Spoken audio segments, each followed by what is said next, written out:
Savvy's Pub, located at 102 Northeast Russell Street.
Welcome back. Good evening.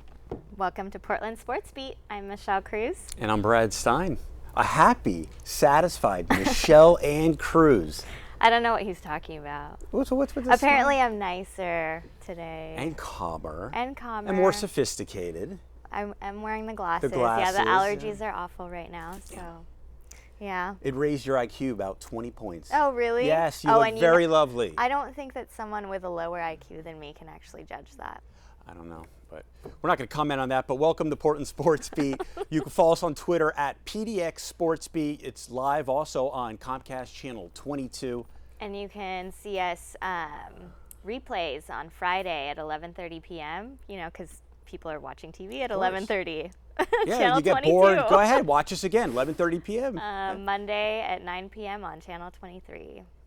Can't beat that. We have an awesome show, right? I know. Would you say scintillating, extraordinary? What would be your word of the day? I'm going to wait for PJ to actually go ahead and start us off with the word of the day, so we'll wait until... You know we're going to get that, right? I know. We're just waiting for it. It's going to happen, either segment 1, segment 2, it's going to happen. So let's talk about this great show. Who do we have up first? All right, so we have a few very talented cyclists with us today. We have Jen Featherngill and Anna Grace-Christiansen. We also have a segment on wrestling. Yeah, well, we have Jen is a track cyclist and Anna is a road cyclist, so that's going to be great. Yeah. And they're going to talk about the sports, the future in Oregon and nationally for cycling. And then later, we have the boys from Clackamas Community Wrestling coach Josh Rhoden, and he brought along a wrestler, former Clackamas Community College wrestler, Tyrell Fortune. And they're going to discuss how winning the 2011 National Championship changed the sport in the state of Oregon. It's going to be great. Exciting. Do you ride bikes, track? I maybe don't know how to ride a bike. You don't know how to ride a bike, really? No. Oh, this is interesting. How much time do we have left on this segment before we throw it over to PJ? Let's not. It ended up in tears last time. Let's not do it. You never rode a bike?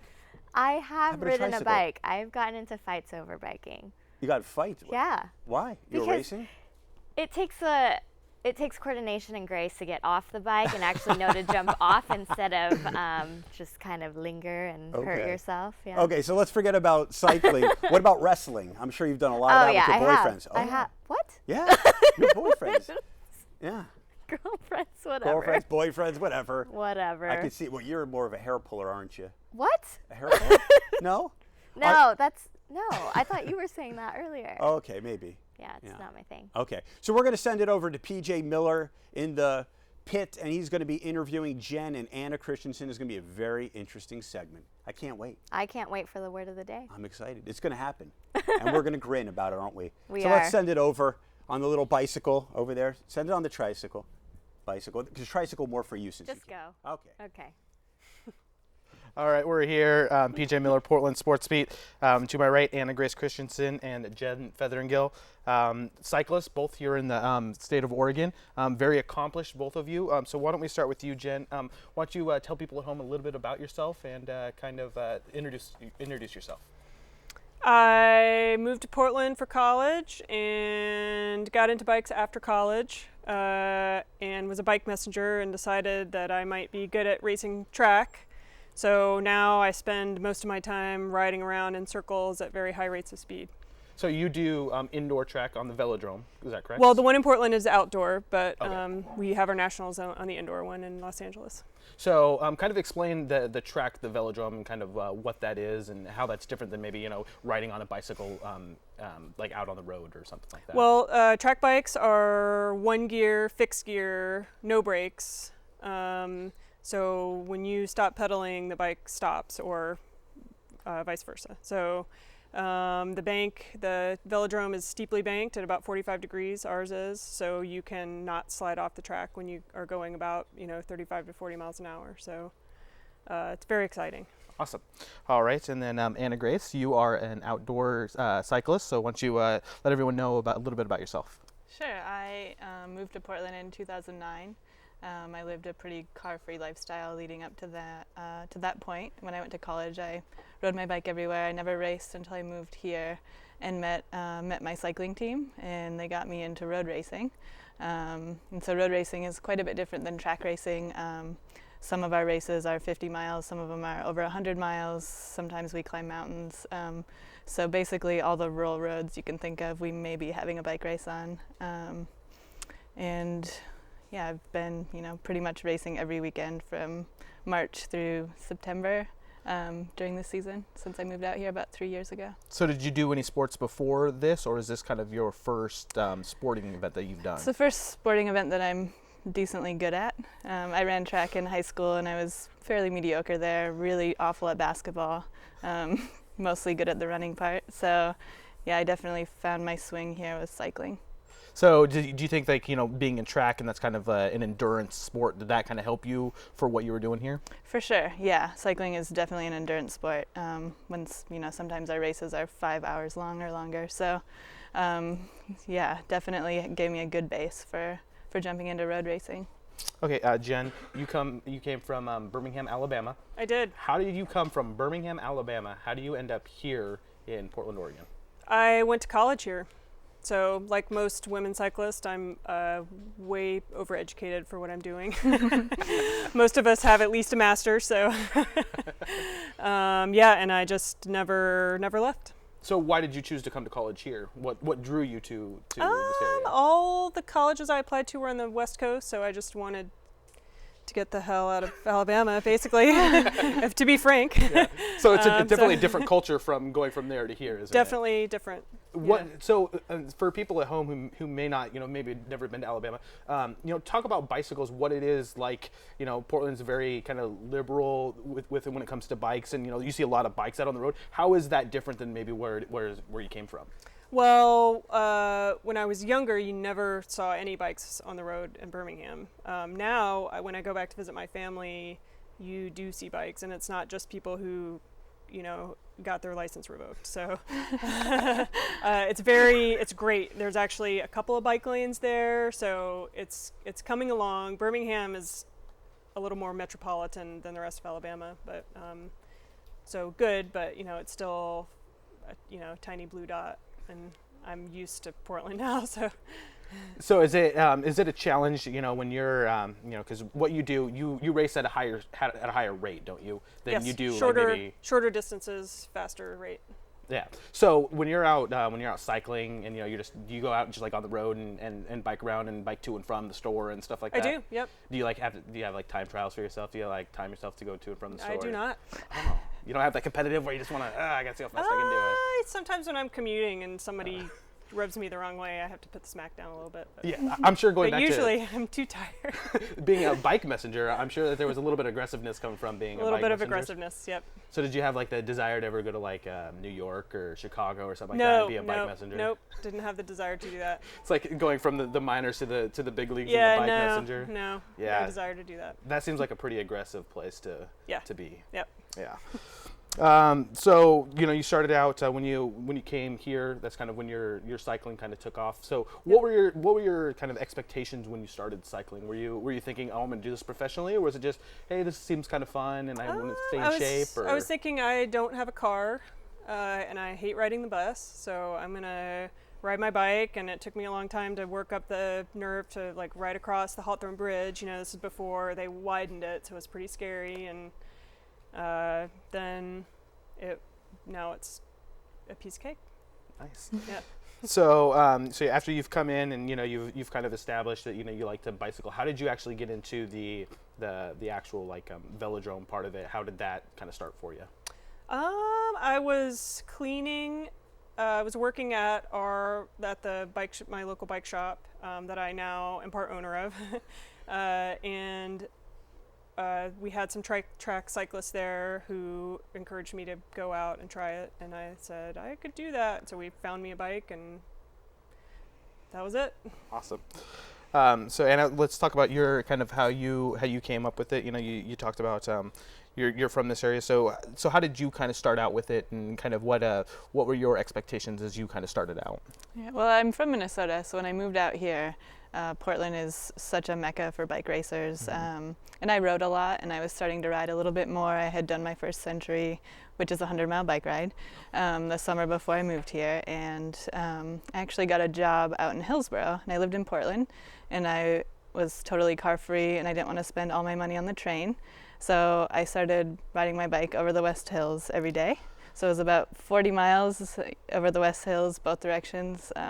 You get fit pretty fast, apparently. And I met the cycling team I'm on now, Ironclad Yakima. I met a bunch of folks at a barbecue, and they said, you should come ride with us. And I rode with them, and they said, you should try racing. And I said, I'll try it. And from my very first bike race, road racing is very team focused and very much based on strategy and tactics.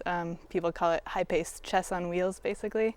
So we had a plan and we executed, and it was this type of cohesiveness and fun and suffering with other women that I had never, just something really clicked there. I had never quite experienced anything that was that much fun and that much pain before, I guess, so difficult. So I loved it from the first time I ever tried it. And that was pretty much it. And the rest is kind of history. I've been racing every weekend pretty much since 2009, February. So go into that, a little bit of that strategy. You know, you're on a team. How does the strategy of a team work? So depending on how many riders you have, so really fun races and really big races have several teams. Maybe there are 5 or 6 big teams. Each team may have between 4 and 8 riders typically in a women's field.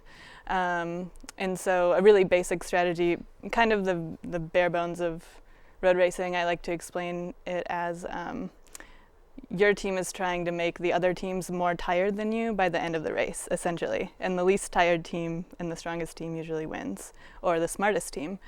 So for example, someone might attack out of the peloton. So there might be 60 riders together, and one woman might go attack off the front.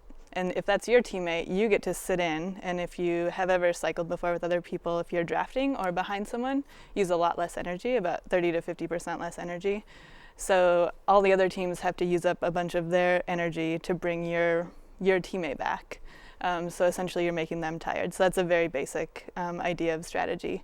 So that's a pretty good example, I guess. So when you have the team aspect of it, is there, because there's still a winner at the end, right? Mm-hmm. So if it's you and a couple of teammates, does that happen a lot where it's you and a teammate that are right there at the end? It depends on the field. In a strong field, that hardly ever happens, just because for example, if I'm racing for my teammate to do well, I'm going to just completely destroy myself and use all my energy by the time we hit the end of the race. If it's a really strong field, essentially all your teammates should be completely destroyed with 1K to go or 500 meters to go. And your teammate that you've been protecting, it's called, should have fresh legs and be able to hopefully get a good result or get the win. So, when you have someone, when you look at like the Tour de France or one of those kind of competitions, there's always someone, use Lance Armstrong as an example, and everyone's kind of making him to be they're all doing all their work for that one person to try to make him. Does that kind of change from race to race, or is it pretty much you guys pick like the strongest racer and everyone's working to get that race to win, because it really becomes a team victory if they win? Exactly. That's a good question. What we do, at least on a local scale, is depending on the course, we pick the rider that's most well suited to that course. For example, if there's an 8-mile climb in the course, we know that our sprinter type women are not really going to make it over an 8-mile climb. So in that case, we'd have our climber be protected, and we would know that, and we would all just lay it out there for her.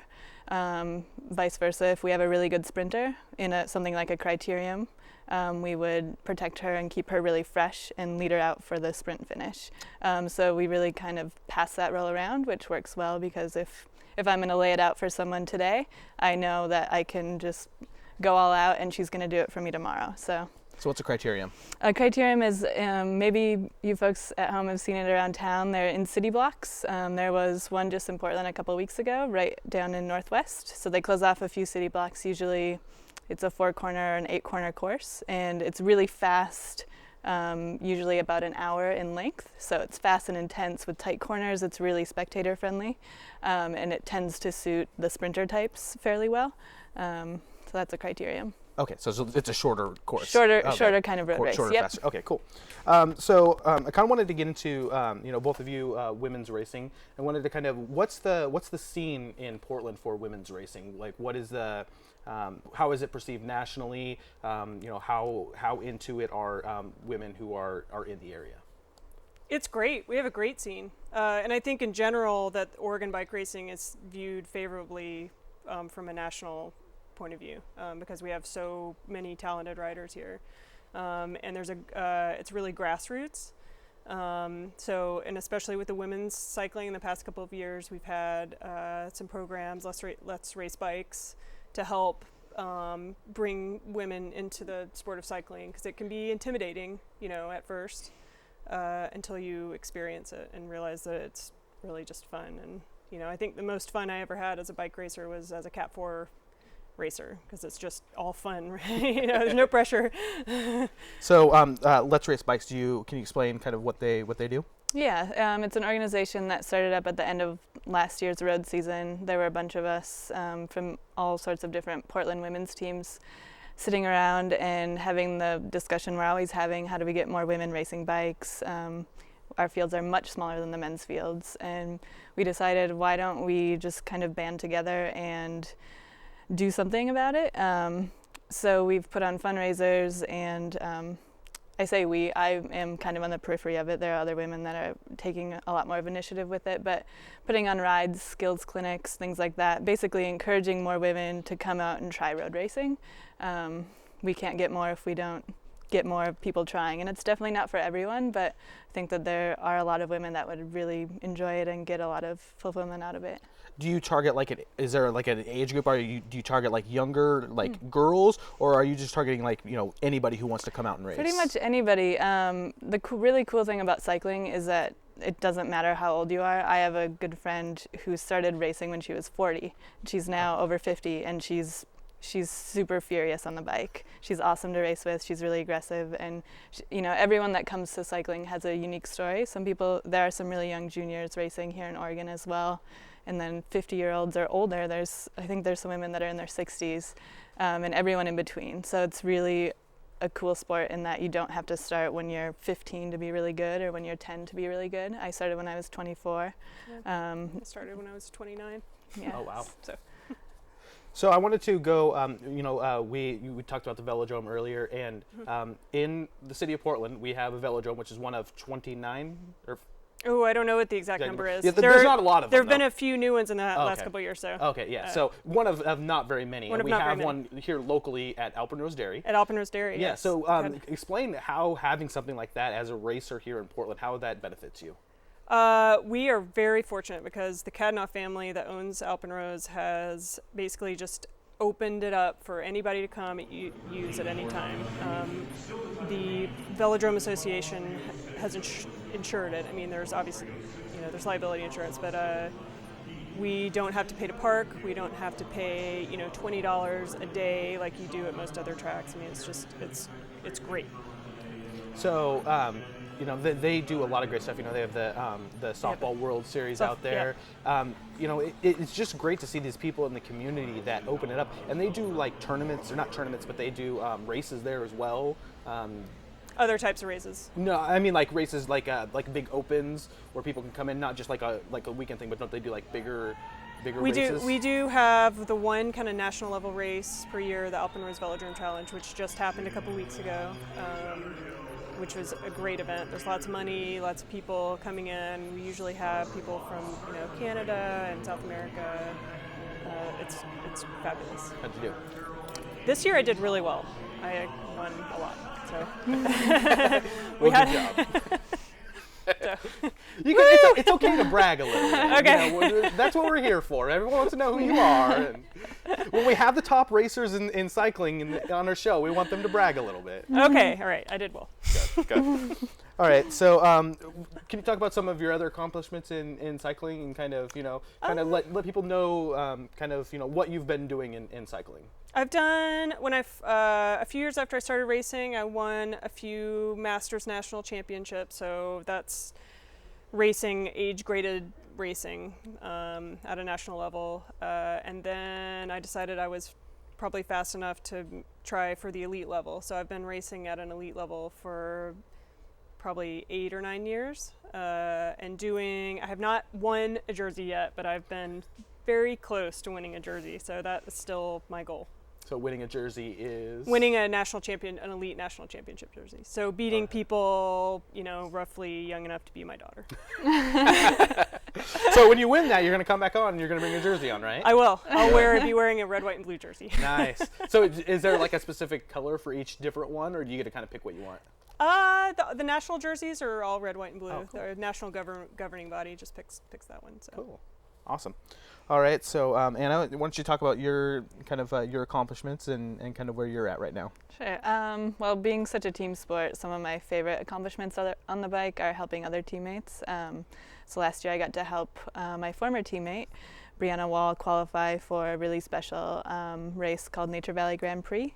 And it's a national race where all the pro teams come to, and they also do a really cool thing where they kind of highlight the amateur racing. So they put together a special composite team that you can qualify for. There are 6 races around the country. So I got to help her qualify for that down in California. And she went on to win the amateur jersey there, and she's now a top pro in the United States. And this year I got to do the same thing for myself with the help of my teammates.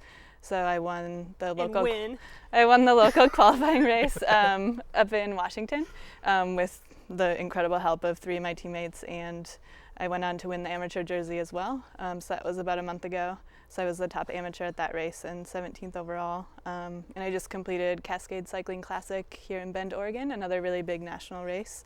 It was a 6-day race. It's the longest and I think the most difficult stage race in the United States for women.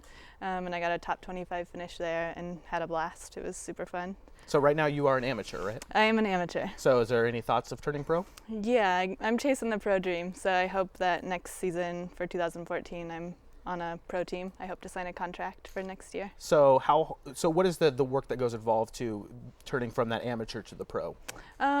I think, it depends from person to person. Having a really strong team behind me has really gotten me to where I am today. And also kind of taking that next step, I hired a coach this year for the first time. Josh Lieberlis with Hosmer Chiropractic Health has taken me from pretty good and really pushed me to that next level and given me a skill set that allows me to be competitive at the national level. Just training smarter and learning how to do that and how to rest has been really important. So when you turn pro, does that mean that you will not have another job, or do you have another job now? Or I wish that was the case for women's cycling, and actually there's a big push right now at the national level to get equal salaries for women cyclists, professionals. It's really not something where you get to quit your job, at least not your first year. Maybe if you win the Olympics, you could do that. There's no minimum salary. There's no minimum salary. So a lot of first-year pro women cyclists sign a contract and get kind of the bells and whistles of having everything covered, but don't get a dime. Mm-hmm. So it's quite a struggle for some of the top pros work 30, 40 hours a week at another job still, which is pretty incredible. So Olympics, is that something that you think about, or that's not really. I like to take things one step at a time and keep it really fun and really simple. So I just want to be racing competitively and challenging myself on a team. So the next logical step for me is to try and get on a pro team so I can keep doing that. And I'm just going to run with it. All right. Well, I want to say thank you very much for coming on. Do you guys have any last words that you want to give? Maybe some words of wisdoms to a young biker who's coming up, or someone who's thinking about coming out?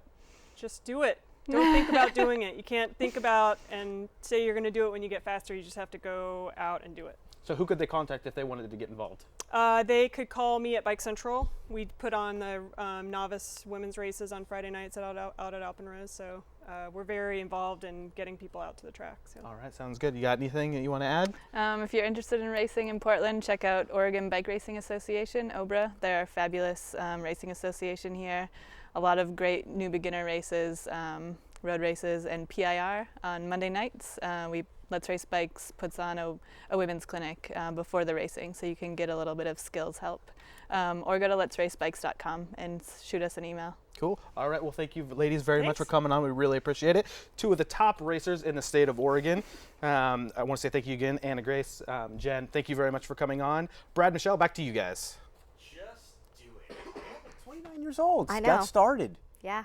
It's never too late, is it, Michelle Ann I know. Cruz? I feel like I should probably now try again to learn how to ride a bike. You probably should. And then try not to cry about it. How about you start with the tricycle, then we'll get you... A tricycle, I think. Yeah, we'll start with the tricycle, then we'll get you to a regular bicycle, and then we'll get you to a beach cruiser, and then maybe a real Before you know it, I'll be biking cycle. here. Sure, one day you'll be in the Olympics, exactly. Pretty much. Thank you, Jen Featherngill, and thank you, Ann Grace-Christiansen. If you want to watch this episode or older episodes, check out PortlandSportsBeat.com. Remember, you can follow us on Twitter at PDX SportsBeat. And we also have a Facebook page.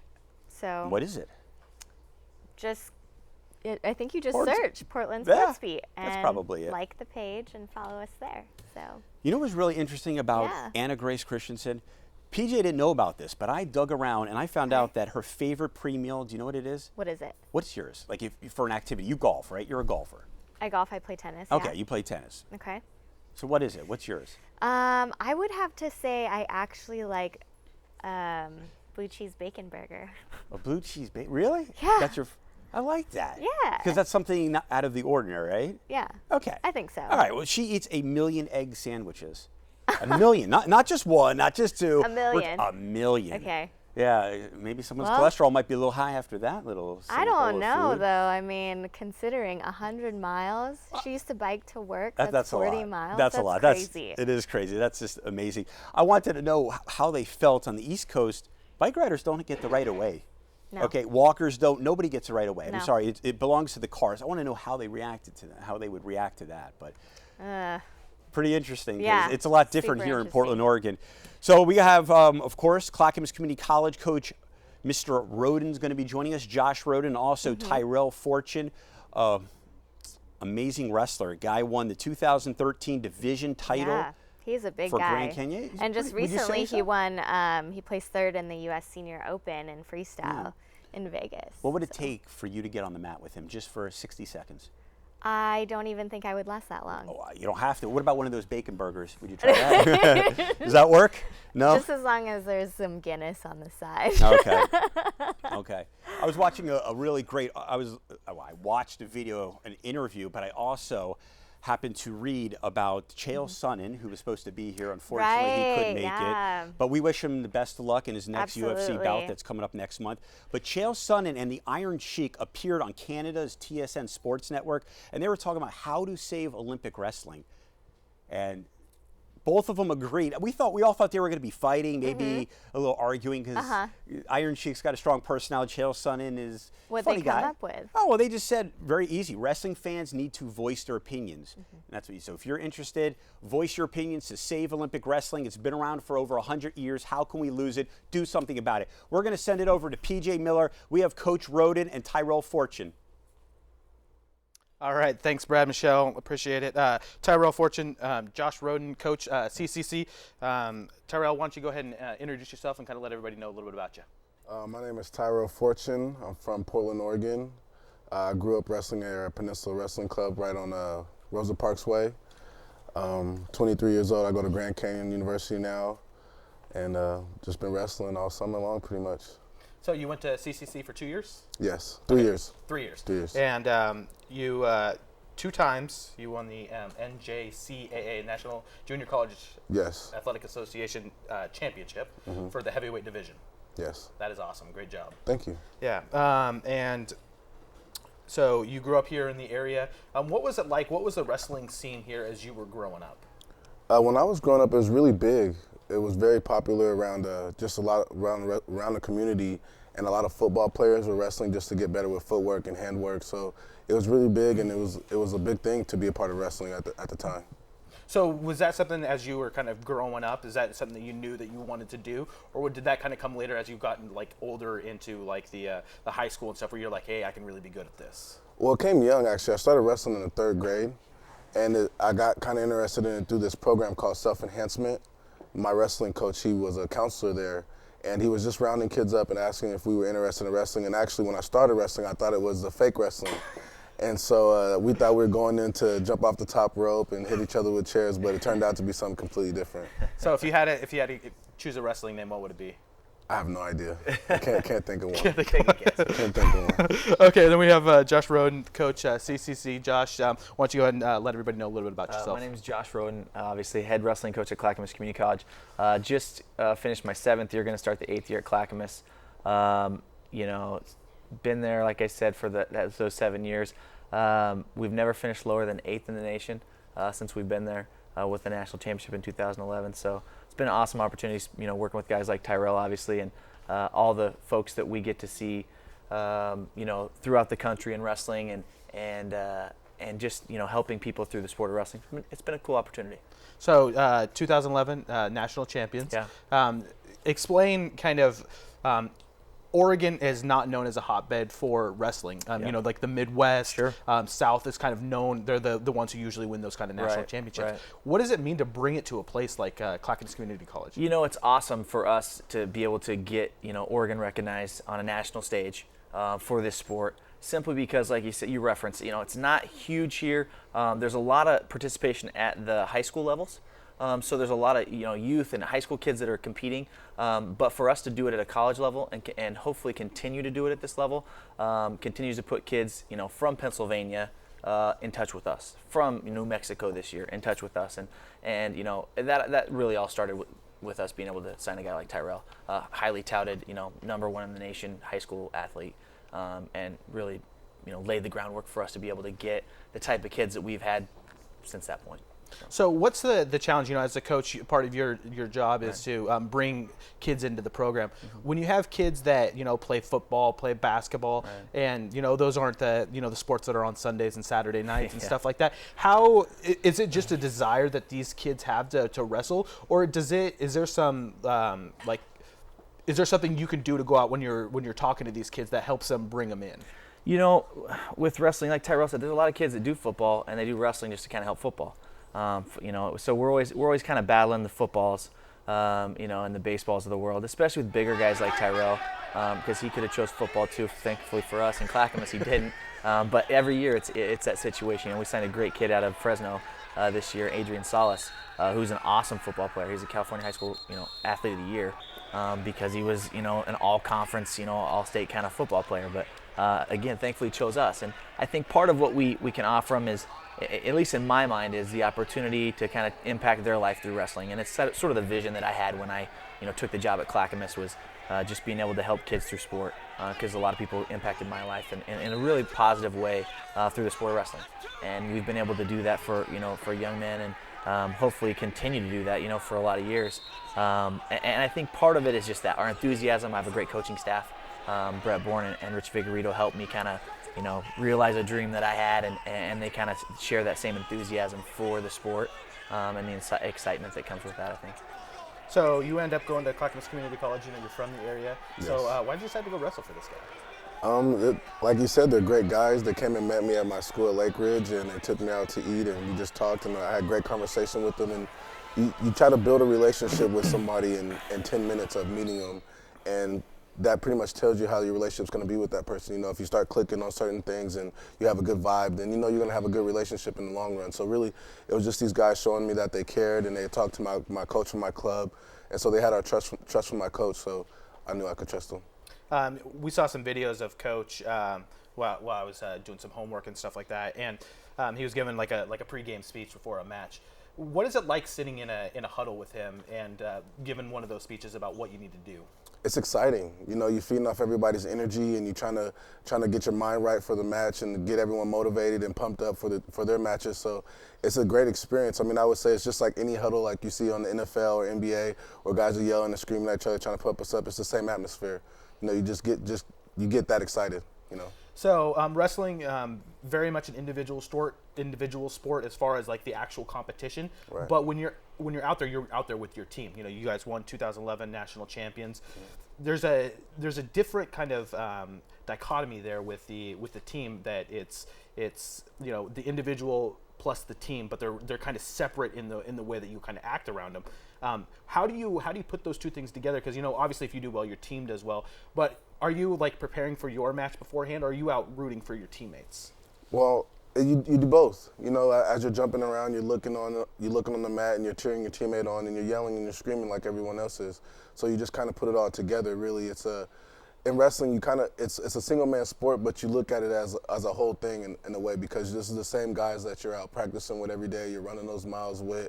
You're going through 2-hour drills with. So you have a relationship when somebody out there's wrestling. You almost feel like you're on the mat with them. So it's hard not to be involved even when you're getting ready. So, you know, your coach is there. He's yelling on the sidelines, trying to coach everybody up.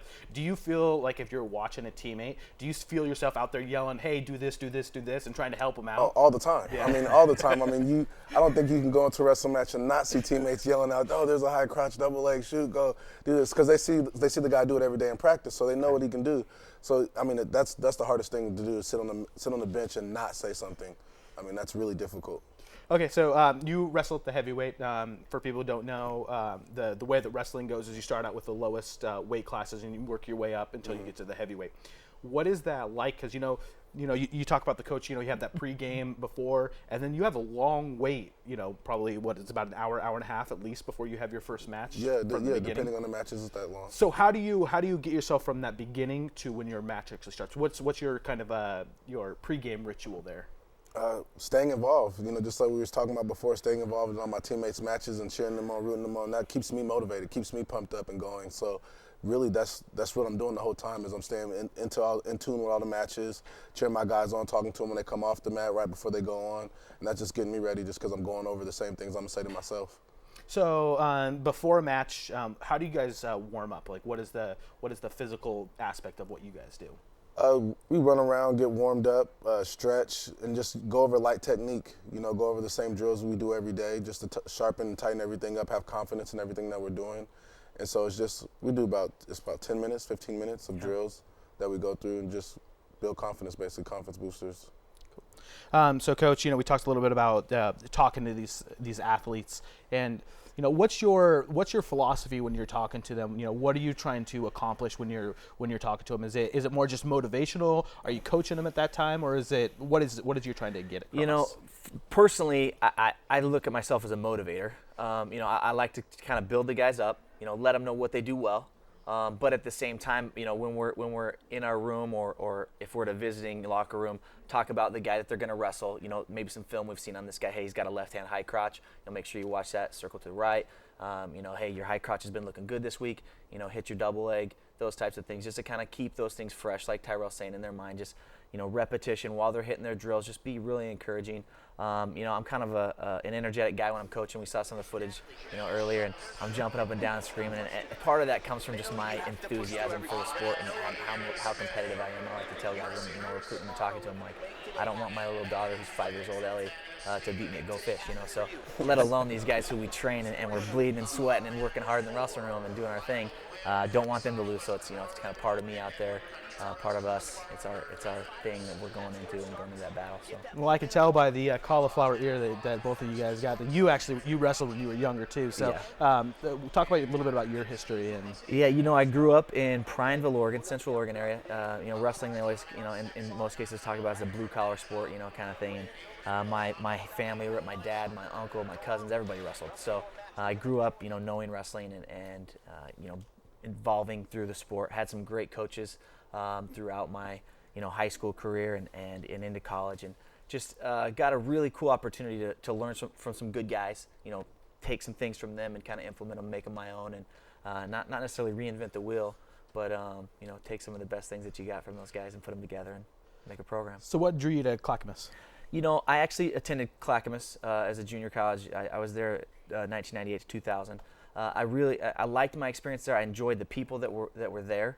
And then upon going back and going through the interview process, part of what I wanted was to just make it better than what I had.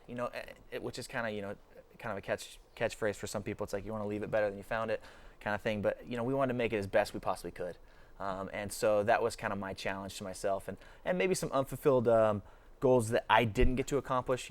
Whether injury or just poor performance or whatever, that I just wasn't able to get that individual national championship, and so the opportunity to help kids achieve that and then go on and achieve even greater things is really what motivates me. Yeah. Okay. So talking about achievements, we talked about the junior college 2 championships there this past year out at Grand Canyon. You also won the Division II national championship. Yes. So you got one more year of wrestling left in the college. Nope. I'm done. Because you spent a year off, right? Yeah. Your junior year.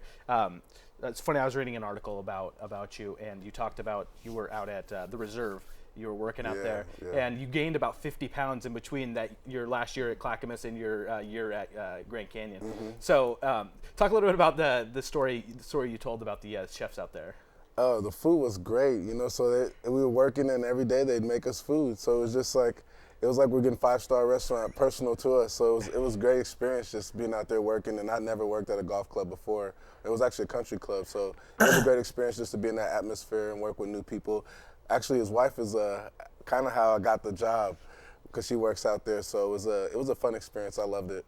Yeah. So you were able to put on 50 pounds through some great food out there. Yeah, easy. So easy. so you gained 50 pounds. Now you're out at so you're up about 275 is what you were wrestling Yeah, at. 275. Talk about the difference in putting on that much bulk.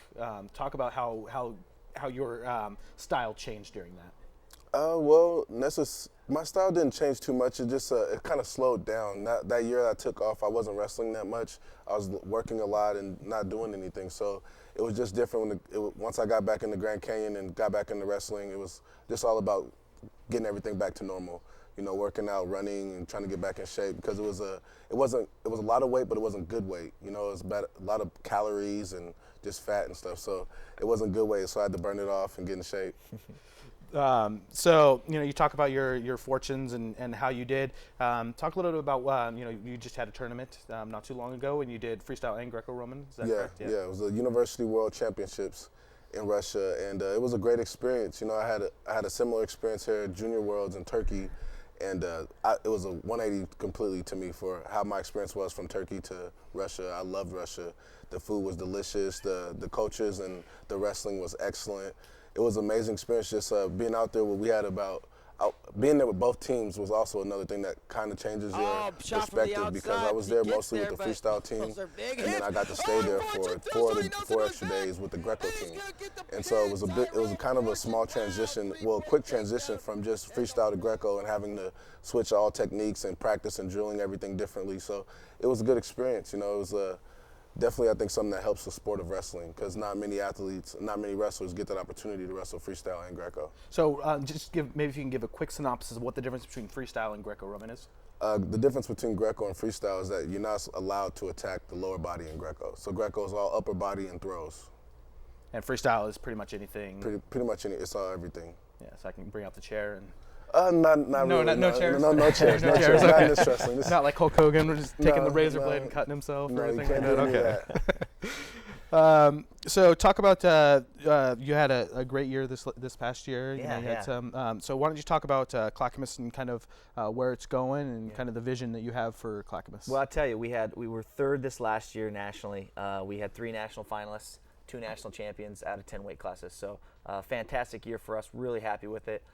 We had some guys that got a little injured and stuff because we kind of thought we maybe were in the hunt for our second national championship. And it's really cool in the sense that we've come from a place where we were just wanting to get a team trophy every year, which is top 6 in the nation, to where you get third and you feel like you left something out there. And so it's a good place in the sense that we're really, really critical and sensitive of what we're doing and how we're doing it.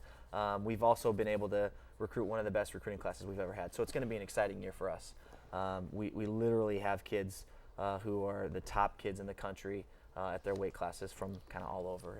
A real select group of guys from Oregon and then from the Northwest, California, and then, like I said, throughout the nation.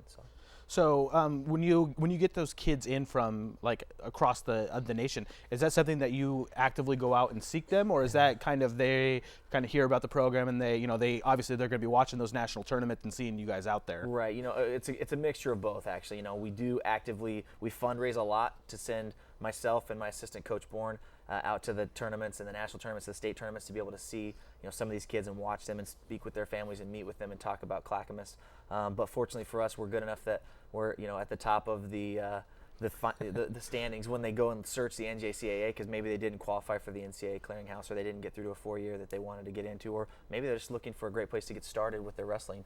And fortunately, we've been at the top of that page for the last several years, so they keep calling.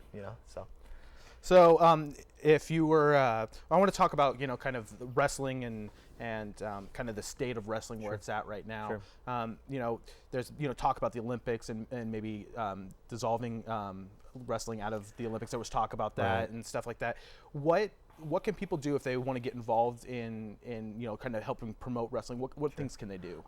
Honestly, in my opinion, one is Chael said, and he's a good friend of ours, Tyrell's and mine, and it's get involved. If there's wrestling on TV, turn the TV on and watch it. Viewership's going to be huge. I mean, that's kind of the big thing at these levels is, who's watching, who's going to be paying advertisement to watch these programs, and how much are we getting the viewership. So that's going to be big for us, I think. One is we could, continue to make the sport more exciting. They've put in new rules. Tyrell's been kind of going through the rules changes as he's been competing this year to try and make it more exciting for folks to watch. and more easy to understand. Because the casual fan, that's just sitting out there like, I kind of know wrestling. I watched Hulk Hogan. I saw a guy in high school. They really don't know what to expect. So making it easy to follow, and understand the scoring processes and why guys are winning when they're winning is going to help us at the Olympic level. Because some people only watch it for once every 4 years. Yeah. So that'd be a big step for us, I think. So young kids who are out there, they're in high school, they're in the Peninsula Wrestling Club. What would you say to them? Man, this is one of the sports that you got to have a lot of determination about. You got to be passionate about it. You can't. This is not a sport where you can go into practice and go at it halfway. You got to have a goal, and you work for that goal every day because somebody else is working for the same thing. And so it's a sport where you really can't take days off. You can't have, relaxed time. You're pretty busy all year round trying to get better. I think that's the one thing that guys don't keep in their heads, and they'll stay humble, and they think they're already there. But the guys who, stay the best and stay on top all the time are the ones who's working out every day, doing something to get better every day, working on something. How do you challenge yourself, or how do you push yourself to fight through those days when you don't want to be out there? I think about the match where I lost. Think about something that motivates me, and obviously losing is a great motivation. And I continue to think about that, keep that in my head, and think about something I want to work on and get better. Because you always have something that you can improve. There's always something you can improve on. So, we're talking about, kind of where it's at, and kind of talk about the history of wrestling and, what it meant, for you growing up personally, and kind of what it symbolizes. Yeah, when I first started learning about wrestling, the Iowa teams were always tough with Coach Dan Gable. I mean, even if you don't know wrestling, they know who Dan Gable is because he's just so tough and fierce. And it was always fun. But back then, it's like, we didn't have social media, we didn't have internet. I mean, I was growing up before that stuff, and so it's like I'm getting videotapes to watch the Hawkeyes, and watching that stuff and trying to figure out, how to do this and how to do that. And I think the sport, it drew me because of the passion that people have. Tyrell hit it on the head. You got to be determined. It's not easy, and young kids, they should get involved, especially if you want to figure out a way to maybe have a little better self-concept and give yourself a little bit of understanding about just how your body moves in space and those types of things that I think young kids kind of have that propensity towards anyways. You wrestle around with your brother or your sister when you're little, and just to kind of figure out a little bit more about what you're trying to do anyways. It's just something that's innate in us, to be a warrior and try and to wrestle and to feel that passion and intensity that kind of comes with that. And then, like Tyrell said, winning and losing kind of helps play a role in where we take it from there. So you're dealing with young men, kids. Talk about the changes that can happen in some of their lives through wrestling. Yeah, it really does impact them. And we see kids, especially at a junior college, you see kids from all socioeconomic backgrounds. So you see kids that lives are, blended families, split families, no family. We see all kinds of kids. And so I think the cool thing about the sport is it's stable for people. That, you're going to have a group of guys that are going to be loyal to you. They're going to help you learn about hard work and determination, getting up on time. I mean, we have 6 a.m. workouts. You got to be there. The real world, you got to show up on time to work. And so some of those things we just implement in our program that help teach those guys to be, better people, hopefully, and better young men and fathers and husbands when they get out of the program. And I think that's sort of part of what makes us unique right now at Clackamas. Yeah. So kind of wanted to, we got to wrap it up here in a couple of minutes, but I wanted to talk about the kind of the future for you. You've won a couple of national champions, 3 national champions. Olympics is always kind of on the horizon. What are your aspirations going forward? Right now, I'm pretty much focused on world team next year. Right now I'm second in the nation right now, so I'm on the national team. So right now it's just getting to the next world tournament and competing internationally. Do you have aspirations of getting to that Olympic level? Oh, definitely. I mean, that's the same thing to me as the world tournament. So it's the world tournaments every year except for the Olympic year, and then it's the Olympics. So it's all the same. So it's like a training until you get to that spot. Good. Yeah. All right. So what kind of work do you need to put in between now and then? Right now I have 3 coaches, pretty much the setup that I'm going to be working with, doing technique sessions. Bill Zadek out of the Olympic Training Center in Colorado, Andy Rovak in Michigan, and Kel Sanderson in Penn State. And so I'm going to be working out with these guys, just working on different techniques, showing me different things, using their international experience to help me. So, great job from both of you guys. You know, congratulations on a great year. Do you have any last things that you want to say to any viewers out there, or some shout outs to anybody? Go to SaveOlympicWrestling.org and fill out a pension form, and it'll help. It'll definitely help. Definitely. You know, if you want to follow Clackamas next year, we're going to be a fun team to watch. Clackamas Community College Wrestling on Facebook and at CCC Wrestling for you Twitter fans. So when is the season? We start our training camp September 3rd. We start competing November 3rd at home against Simon Fraser. Okay, so when is the national tournament? National Championships this year is in Spokane, Washington, so it's in the Northwest, which is exciting. Nice. And that's going to be the end of February 21st and 22nd up there in Spokane. So we'll pencil you in for sometime right after February to talk to you again. That would be awesome, man. Okay. Absolutely. All right. Well, thank you very much, guys, for coming on. I really appreciate it. Yeah, thank you for having us. All right, Brad and Michelle, back to you guys. Josh and Tyrell, I was hoping when he said last words that maybe it'd be a last headlock or at least a full Nelson, half Nelson, know. something, elbow drop. Forget the words. It's just. Oh, I was so excited for it. We didn't have it math there. We'd be perfect. Drop them right on the tile. It's fine. Make some improvements in It's them, right? okay. Yeah, I it's can help. okay. I can help. All right. So we had an outstanding show. We did. We have so many talented athletes here today, and we like to thank them all. And thank you, PJ, for the interviews. I had a great story that I was supposed to tease out, and I forgot. Well, maybe I ran out of time because the director guy over there was like, wrap it up. So we had to wrap it up, but I want to give a special thank you to Dave Gillespie, who's a good friend of mine, comes on my show a lot, the slant that is Sports Talk. He was the liaison in this whole thing to get Coach Rhoden on the show. And guy is amazing. He's a former All-American wrestler. And did you know he says that wrestling actually helps you become a better nurse, Really? caregiver, Okay. therapist, medical professional? It is true. He learned balance, anticipating movement, the ability to shift their weight when you're transferring people. Absolutely. So if you want to if you have any aspirations to be a nurse, I know you deal with Yeah, placentas. You don't really deal with too much.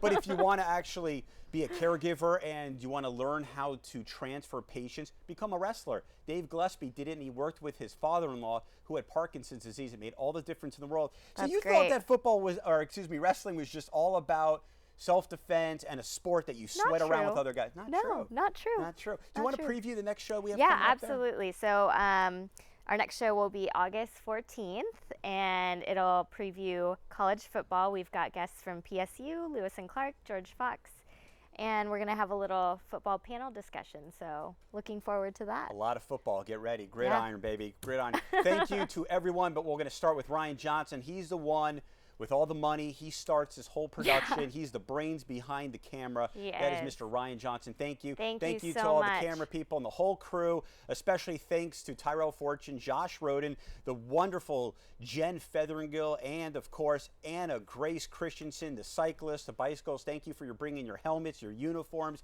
and everyone else here. It's been a wonderful, wonderful day. Thank you all for being here. I'll see you in a couple weeks, right? Yeah, I love your maybe. glasses. Makes you look a lot smarter. It's really nice. Nice lipstick too. Thanks. See, I'm Yeah, okay. flattering you. Yeah. Too. Yeah. I would flatter you, but there's nothing to flatter you on. Okay. You don't even like the tie? No. Okay. Sloppy. All right. Thank you.